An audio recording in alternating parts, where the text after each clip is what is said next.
¿Cómo se toma el poder? A ver, no siempre es con una guerra sangrienta.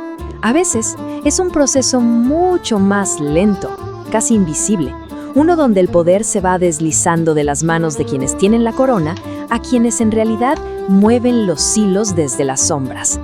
Hoy vamos a meternos de lleno en una de las tomas de poder más astutas de la historia, el ascenso de los carolingios. Y es que todo arranca con esta pregunta, que es fundamental. ¿Qué sucede cuando la persona sentada en el trono es, básicamente, una figura decorativa? Un rey de nombre, sí, pero sin ninguna autoridad real. Pues esa fue exactamente la crisis que enfrentó el reino de los francos, y la que le abrió la puerta a una dinastía completamente nueva. Bueno, vamos a sumergirnos en esto. Para entender cómo se roba una corona, primero hay que ver por qué estaba, digamos, tan desprotegida.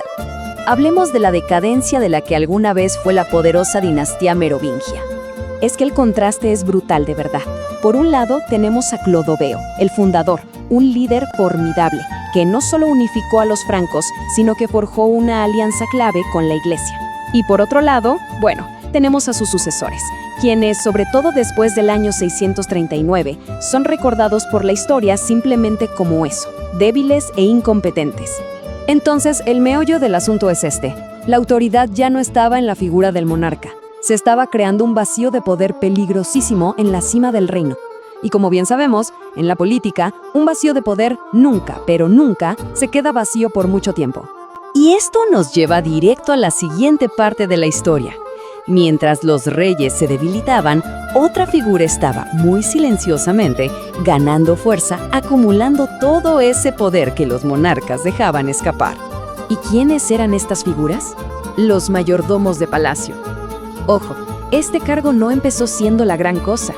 Al principio era un simple rol administrativo, algo así como el gerente de las tierras del rey.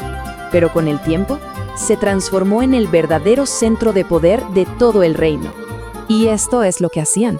O sea, gobernaban, lideraban ejércitos, tomaban las decisiones críticas. Básicamente, hacían todo lo que se esperaba de un rey. La única diferencia era que no llevaban la corona.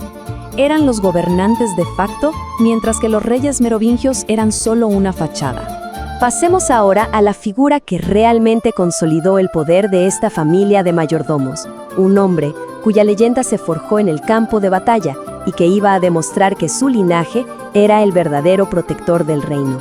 Carlos Martel. Mucha atención a este año. 732. No es una fecha cualquiera, para nada.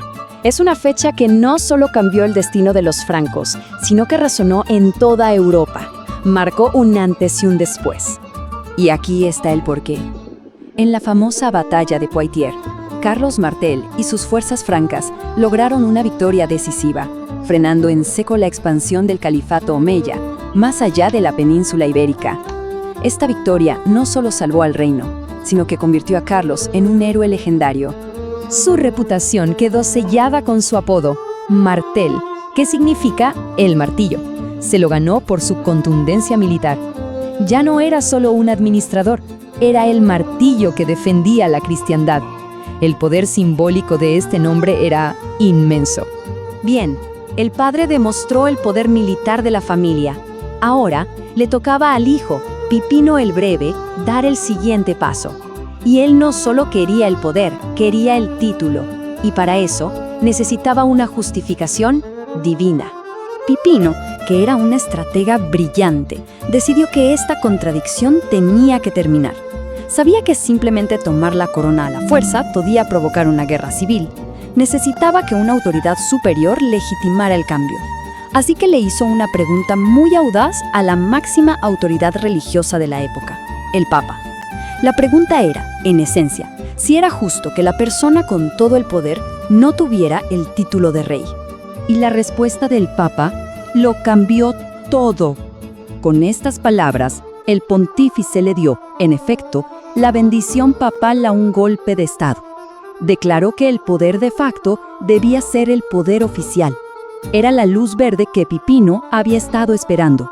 Y así, en el año 754, con el respaldo de la iglesia en el bolsillo, Pipino el Breve fue coronado rey de los francos, y el último rey merovingio lo enviaron discretamente a un monasterio.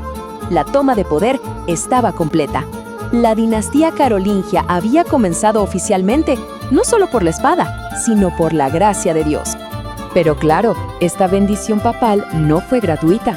La coronación de Pipino selló una de las alianzas más importantes de toda la Edad Media, una que le daría forma al mapa de Europa por siglos. Fue un acuerdo clásico de quid pro quo, un toma y daca en toda regla. El Papa le dio a Pipino la legitimidad que tanto necesitaba para ser rey, y a cambio, el Papa necesitaba algo que solo el nuevo y poderoso rey de los francos podía ofrecerle: protección militar.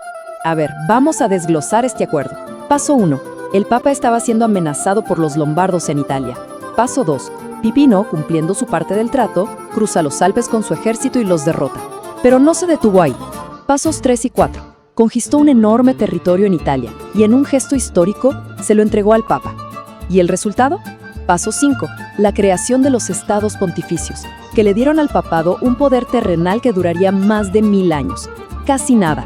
Y así, con el poder asegurado a través de la fuerza militar, la astucia política y una alianza divina, la familia carolingia no solo había robado una corona, sino que había rediseñado por completo el panorama político y religioso de Europa. La pregunta que quedaba en el aire era, con todo este poder en sus manos, ¿qué clase de imperio iban a construir? Pero esa, por supuesto, es una historia para otro momento.